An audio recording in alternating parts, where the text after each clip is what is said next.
Last week we talked about the mineral almost every woman was missing, magnesium, and lots of you asked me which one was the right kind.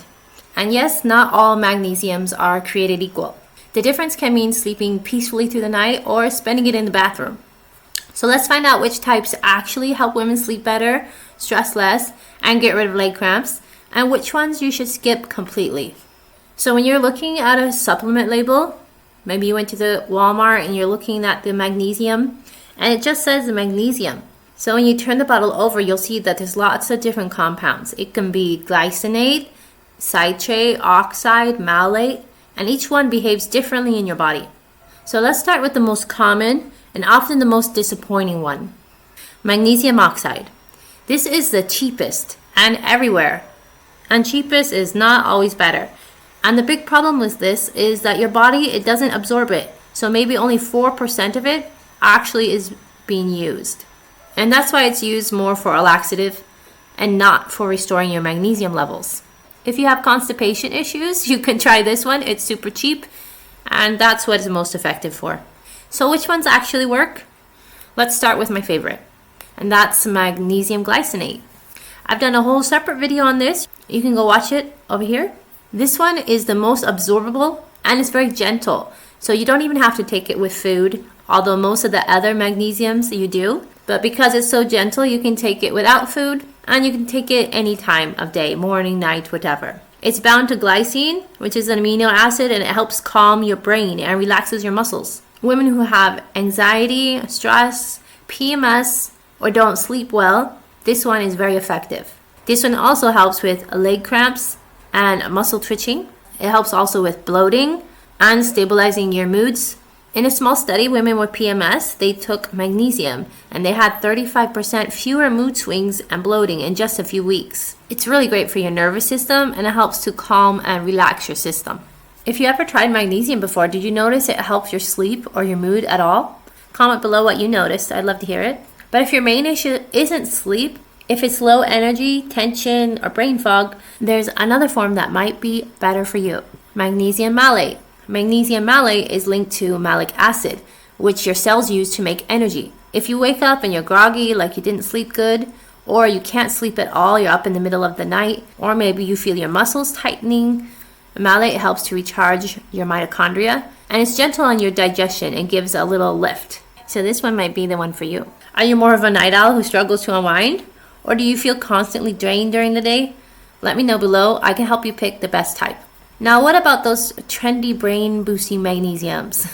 Let's talk about the ones that actually show promise and work. Magnesium L-threonate. This one is really great for your brain. It's the only form of magnesium that can cross the blood-brain barrier, meaning it actually reaches your brain cells. Some studies have shown that it can improve your focus, your memory, and even reduce brain fog.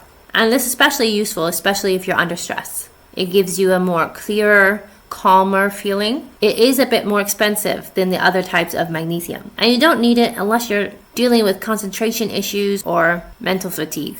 Would you ever invest in a supplement if it really helped your focus and memory? Leave me a comment up below. I'm curious what you think. Magnesium citrate is a good one. If you see in the store that the Magnesium Calm brand, it is like powder and you mix it in drinks and take it at night.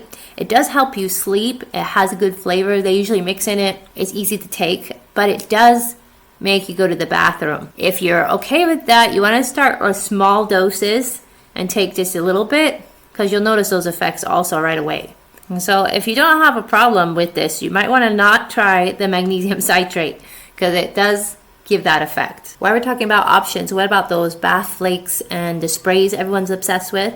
As for the magnesium sprays or the Epsom salt baths, they help to relax the muscle, but they do not raise your magnesium levels. I used to buy the magnesium spray thinking it was an easy way to up my magnesium levels, and I used to just spray it on the kids and me, but it didn't do anything for me because I was using it for the wrong purpose. It's better for helping sore muscles or tired muscles after a workout. So how do you actually pick the right one for you without wasting your money? I got this quick little list for you. If you need calm and better sleep, PMS relief, help with leg cramps, you want to try the glycinate. I've done a whole separate video on this. You go watch it over here.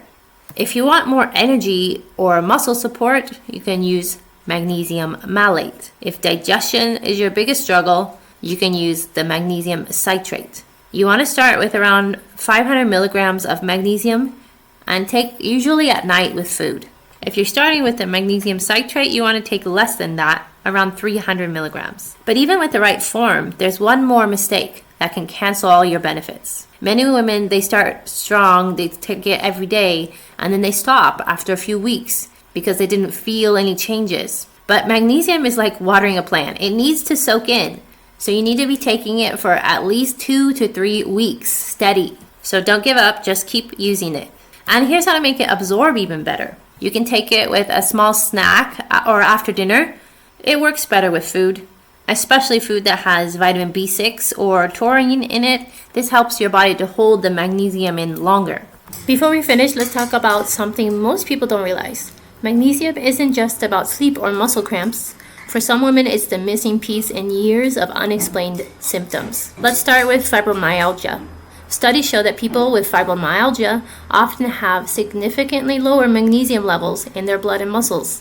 When those levels are brought back up, especially with magnesium malate or glycinate, many experience less pain, less stiffness, and better sleep. One study in the Journal of Integrative Medicine, they even found that magnesium malate taken daily for 8 weeks helps reduce fatigue scores in women with fibromyalgia. That's huge because fatigue is often the hardest part of the condition. Now let's talk about migraines, something so many women struggle with. Up to 80% of migraine sufferers show magnesium deficiencies, especially during attacks. Magnesium helps calm blood vessels, stop the spasms, and supports the release of serotonin, which can reduce both the frequency and intensity of migraines. Doctors often recommend magnesium glycinate or citrate because they're more easily absorbed. Then there's PMS and hormone balance.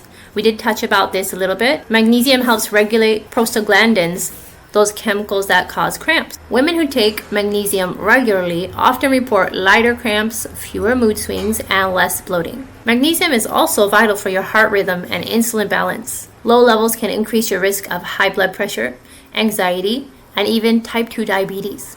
That's why many functional medicine doctors, they call it nature's anti-stress mineral. And here's something that most women don't know. Estrogen actually affects how much magnesium your body can hold. During perimenopause and menopause, estrogen drops, and so does your magnesium. That's one reason sleep, mood, and stress can all change at once.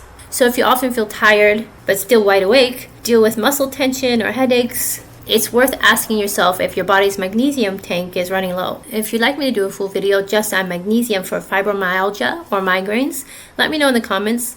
I think it could really help a lot of women who's been searching for these answers. And if you're needing some help to improve your health, I am a dietetic technician and health coach, and I've left a link in the description for a free consultation. You can go ahead and check that out. And don't forget to go and watch part 1 if you missed the one mineral every woman is missing.